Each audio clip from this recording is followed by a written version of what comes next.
मुक्ताईनगर इंदोर हैदराबाद महामार्गासाठी संपादित केलेल्या जमिनींचा योग्य मोबदला न मिळाल्याने येथील शेतकऱ्यांनी काही दिवसांपासून आंदोलन सुरू केले होते। दरम्यान आज पोलिसांनी आंदोलनकर्ते शेतकऱ्यांना ताब्यात घेतले आहे। सत्ताधारी सरकारच्या विरोधात यावेळी शेतकऱ्यांनी घोषणाबाजी करत निषेध व्यक्त केला आहे। आमच्या जमिनींचा योग्य मोबदला मिळाल्याशिवाय आंदोलन मागे घेतले जाणार नाही असा इशारा देखील देण्यात आला आहे। Dnyaneshwar Jawale, MG news, Muktainagar. कामाला सुरुवात होत आहे, याबद्दल शेतकरी म्हणून किंवा तुम्ही स्वतः लोकप्रतिनिधी म्हणून काय काम तर आम्ही काम बंद केलेलं आहे। कामाला सुरुवात कोण करत असेल तर आम्ही त्या पद्धतीमध्ये त्यांना काम बंद करायची विनंती करू निश्चितच। काम बंद करण्याच्या मागचा उद्देश आहे की यांना योग्य मोबदला द्या आणि काम तुम्ही उद्यापासून चालू करा। काम त्यांना मोबदला न मिळता जबरदस्तीने कोणी काम करत असेल, काल परवा मी असं ऐकलं का शेतकऱ्याला मारहाणी तिथल्या कॉन्ट्रॅक्टरने केली। काही लोकांच्या अंगावर, काही कॉन्ट्रॅक्टरच्या माणसाने डंपर लोकांच्या अंगावर आणण्याचा प्रयत्न केला।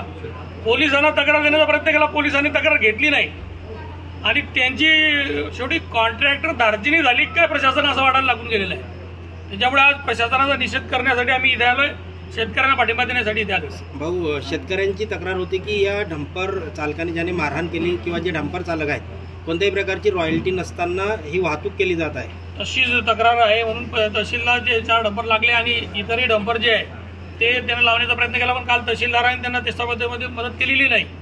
तहसीलदारांनाही मी आज विचारणा करण्यासाठी गेलो होतो, ते तहसीलला उपलब्ध नव्हते, पण उद्या त्यांना विचारणा करू। कलेक्टर महोदयांशी माझं या संदर्भात बोलणं झालेलं आहे आणि बेकायदा कोणी रॉयल्टी न काढता त्या खानपट्ट्याची परवानगी न घेता जर कोणी अशा पद्धतीने मुरुम उत्खनन करणार असेल तर मुक्ताईनगरला 130 करोड रुपये दिले। 753 या इंदोर हैदराबाद या रस्त्यावर शेतकरी शांततामय मार्गाने आंदोलन करत असताना प्रशासनाचा हा आंदोलन दडपण्याचा प्रकार आहे का, तुम्हाला काय वाटतं? 100% प्रशासनाच्या, पोलीस प्रशासनाच्या वतीने शेतकऱ्यांना तिथून उचलून आणणे म्हणजे आंदोलन दडपण्याचा प्रयत्न आहे। शेवटी घटनात्मक मार्गाने शेतकरी 3 महिन्यापासून, गेल्या 3 महिन्यापासून सगळे व्यापारी वर्गातले ते सगळे शेतकरी असतील, मजूर वर्गातले सगळे शेतकरी 3 महिन्यापासून कायम ठिय्या देऊन तिथून काम बंद करण्याचा प्रयत्न त्यांच्या योग्य मोबदला मिळावा म्हणून आहे।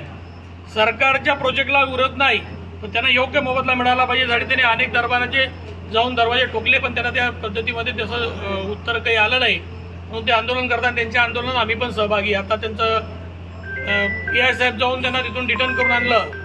वाईट पडद्यावर मी इथे आलो, भाजपाचे आमचे मंडळ अध्यक्ष पण इथे आले, राष्ट्रवादी तालुका अध्यक्ष पण इथे आहे, आमचे पण आमचे उपजिल्हा प्रमुख पण आहे, सगळे पदाधिकारी पण शिवसेनेचे आहे। आम्ही शिवसेना भाजपा म्हणून शेतकऱ्यांच्या पाठीशी उभं राहायला आम्ही 100% कालही बांधील होतो, आजही बांधील, उद्याही बांधील होतो। अशा पद्धतीत कोणी काय करत असेल तर उद्यापासून या आंदोलनामध्ये आम्ही पण पक्ष म्हणून सहभागी होऊ। शेवटी प्रशासनाने प्रचलित कायद्याप्रमाणे दर देताना शेतकऱ्यांचा विचार करून दर दिला पाहिजे, मला असं वाटतं। शेतकऱ्यांना 2013 मध्ये 3200 रुपये स्क्वेअर मीटर प्रमाणे दर मिळतात आणि आता 2025 मध्ये गेल्या 12 वर्षाच्या नंतर दर वाढले पाहिजे, कमी झाले पाहिजे? दर कमी झालेले आहे। 298 रुपये स्क्वेअर मीटर प्रमाणे दर, 280 रुपये स्क्वेअर मीटर प्रमाणे दर देताना किमान ज्या प्रशासनाने किंवा ज्यांनी काय केलं त्यांना ही गोष्ट लक्षात आली पाहिजे की शेतकरी अन्याय आहे आणि शेतकरी अन्यायाच्या विरोधामध्ये पेटून उठणारा मराठी माणूस आहे। त्याच्यामुळे यांच्यासोबत आम्ही आहे आणि उद्याच आंदोलनाची दिशा आज ठरवू आणि उद्या आणखी चांगल्या पद्धतीने आंदोलन आम्ही सगळेच पक्ष मिळून